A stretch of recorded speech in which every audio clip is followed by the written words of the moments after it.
The best TradingView strategy for crypto combines technical precision with adaptability to different market conditions. This strategy revolves around using the exponential moving averages and the relative strength index to identify profitable entry and exit points.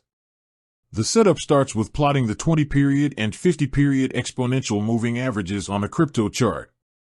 These EMAs help define the trend. When the 20-period EMA crosses above the 50-period EMA, it signals a potential bullish trend. Conversely, when the 20-period EMA crosses below the 50-period EMA, it indicates a possible bearish trend. Alongside EMAs, the relative strength index is set to a 14-period configuration. The RSI identifies overbought and oversold conditions. A reading above 70 indicates the asset is overbought, suggesting a potential pullback, while a reading below 30 signals an oversold condition, often preceding a price rebound.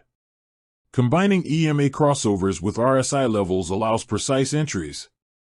For bullish positions, confirmation comes when the 20-period EMA is above the 50-period EMA and the RSI is recovering from an oversold level.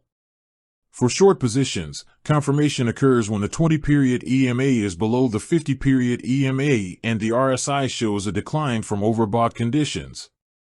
Risk management is a crucial part of this strategy. Stop-loss orders should be placed just below the most recent swing low for long positions or above the swing high for shorts. Position sizing is important, limiting exposure to a maximum of 2% of total trading capital per trade. Profit targets are determined using a risk-to-reward ratio of at least 1 to 2. This TradingView strategy for crypto is effective across multiple time frames, from 1-hour charts to daily charts. It emphasizes trend following while filtering entries using momentum indicators, ensuring trades align with the prevailing market direction. When applied consistently, it reduces emotional decision-making and increases the probability of profitable trades in volatile crypto markets, making it a reliable approach for traders aiming for steady gains in dollars.